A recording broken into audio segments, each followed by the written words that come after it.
situation. And once he got out, we like, time to go.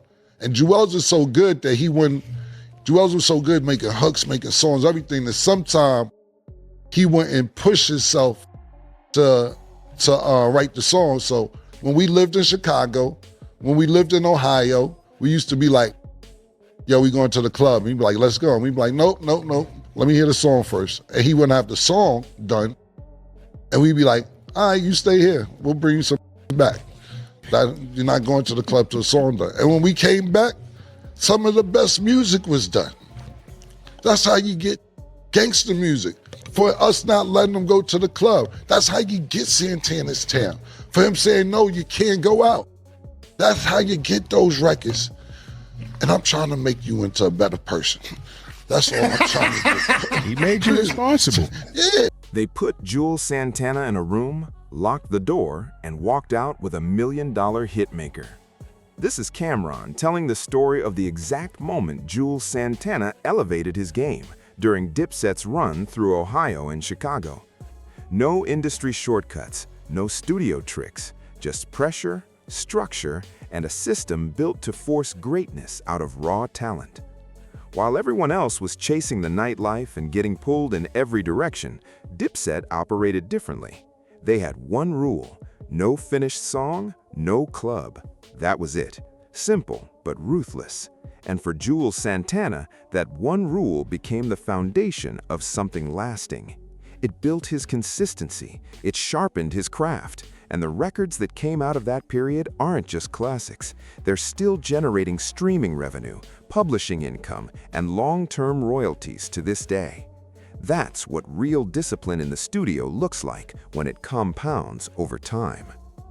We're gonna let Cameron tell it in his own words in just a moment, but before we get there, make sure you drop your thoughts in the comments below. Rather than ask you for the code and all that, yo, come meet me I want to go to the store anyway and get some extra some toilet. There's no code. You have to talk to somebody. The lineup. Yeah, same thing. Yeah, you need the code to tell them to get in, right? Through the door part, not the driving part. You need a secret password, actually, to get in. Anyway, that's all this stuff is besides the point. It's called entitlement. That's all I was boiling. No, I call it hours. You can call it what you want. It's hours. Call it the lineup. Well, yeah. Well, that's fine, man. And that just goes to show you what I've been dealing with for life. You talk about Juelz and things I put him through or whatever. Man, first of all, Juelz is my bro. He turned out, he's with me since he's a young man. Turned out to be a great older man and a great rapper. But only thing that we did with Juelz is not let him leave the crib when he was young until he finished the raps. And there wasn't no other test. He wanted to be a rapper. We was helping him to do raps. What you talking about? Wait, I ain't sending him to go climb a mountain. What you talking about? He was a rapper, and he wanted to be a rapper because he was good. We seen his potential when we pushed his potential. What happened with Juelz is this. Juelz was didn't go to school anymore after 9th or 10th grade because he said he went to school, he went to school in Washington Heights, and he said, I'm done with school because I can't understand what my teachers are saying. For people that don't know where Washington Heights is at, it's a part of Manhattan that's predominantly Spanish. And so what Juelz was telling us is, look, I'm in English class, and the teachers are still speaking Spanish. I'm not going back. I can't understand what they're saying. So we just said, I bet. If you don't want to go to school and you're a great rapper, like you're a great rapper, he's been a great rapper since he's 15, 16 years old. He's one of these kids that I seen had it from the very beginning. But he wasn't motivated at first to do the songs, and I get it because he was in a rap group called the Draft Picks, and he had a deal, and the deal wasn't going good.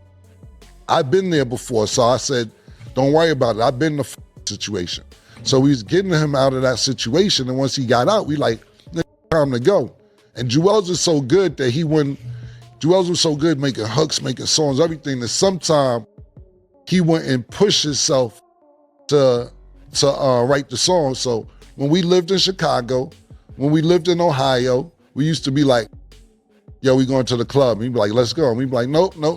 Let me hear the song first. And he wouldn't have the song done. And we'd be like, all right, you stay here. We'll bring you some back.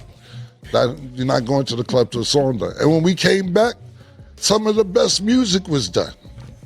That's how you get gangster music. For us not letting them go to the club, that's how you get Santana's Town. For him saying, no, you can't go out. That's how you get those records. And I'm trying to make you into a better person. That's all I'm trying to do. He made you responsible. Yeah. That's Zeke, all I'm don't start saying. that shit. No, don't co-sign that shit. You lined me up. Hey, man, all you I'm didn't trying tell I ain't me. lying you up. I know I ain't lying you up. Don't do that, Zeke. Okay. So don't even bring Juelz into this. We see what kind of artist he became, man. Making you a Very better person. incredible artist, man. Prolific, On actually. the same show, you're right. On the same show, you said, "Well, son don't even know how to book a flight." So is this all a lesson in stages, my nigga? Can we be done? It's over. Pool, jacuzzi, mansion. I'm in there. Period. What are you arguing with me for? There's no more arguing. It's over. Then I said, yo, can I go to the store? Yo, take the Bentley. Take the Bentley? Yo, bro, that ain't no car. A no Civic? store You car, right? treated it like it was a Civic. Yeah, that ain't no mother. 92 Ain't no Civic. Honda Accord, my like, nah, take the Bentley. I said, nah, man, I wait. See, I do have consideration for nice things, my nigga. I'm not just taking the Bentley. I said, yo, I gotta go get a hat. Yo, take the Bentley. Yo. I'm not. He don't even want to drive the cars that you would normally see him in. He want to drive the low cars. I want to be down low cars. Pause. You know what I mean? I'm not taking the Bentley. I'll give me the car I want. You know what I mean? Yes, there's no entitlement. It's ours. Go ahead. What you was gonna That say? even sound crazy. Give me the car I want. Me. Give me the car I want. Give me the car I want. This sounds even crazier, yo. That sounds even crazier, man. Listen, man, I just wanted to really get that out the way, honestly. Feel how you want to feel. It's a must. It's ours. It actually isn't ours. It's actually mine. I want you to have yours. So I can come over to your crib and say, wow, this is great, man. I'm going to be in town. I'm going to get a hotel. And then you say, nah, man, you come to my crib and drive my cars and this, that. That's all I'm saying, bro. I'm not actually. We never switch cars. We never switch cars. Don't do that. You act like, hold on now. Let me make it clear to the public. I do have automobiles and a place to lay my head. Like, let's not get fucked up. Absolutely. You know what I mean? But don't act like we never. I've always told you, yo, nigga, keys is here whenever you need it. You like to ride around in the city and that you don't think people see you in. But just so happened I had tents. You like, yo, let me get that. Here. You ain't even got to ask me twice. Take it. That's just the way I am. I understand that. When I'm trying to explain to you, this is going over your head. What I was trying to explain to you is the city that you're in, I actually have a house and cars there too. I'm talking about I want to land one day in Bermuda and you be like, oh, I got a spot out there. Yo, take the car. I've been on 2 islands. Discipline will outlast talent every single time, the moment talent decides it's comfortable. Listening to Cameron break down that period with Juelz Santana, what stands out isn't control for the sake of control. It's structure, intentional, deliberate structure. And that's the ingredient that most artists operating today are missing. Everyone wants creative freedom. That's understandable. Freedom is part of what makes art feel authentic. But freedom without direction doesn't produce results. It produces potential that never gets realized. The difference between an artist who stays hot for a moment and one who builds something that lasts almost always comes down to how they manage the space between inspiration and execution. That no finished song, no club rule sounds harsh when you first hear it, and maybe it was, but what it actually did was create urgency. It removed the option of procrastination. It said, you don't get to enjoy the rewards until you put in the work. And in an environment like that, creativity stops being an option and starts being a daily practice. That matters even more in today's industry. Attention spans are shorter, competition is global, and the window to make an impression is narrower than it has ever been. Artists who can execute consistently, not just when they feel inspired, but on a schedule, under pressure, are the ones who build careers rather than moments. And here's the business reality underneath all of it. Publishing royalties from a well-placed song can generate income for decades.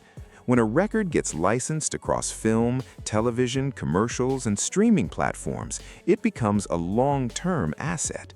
That's not luck. That's the compounded return on discipline applied at the right moment. The sessions Juelz Santana was locked into during that run weren't just about making hits. They were about building habits that eventually turned into financial infrastructure.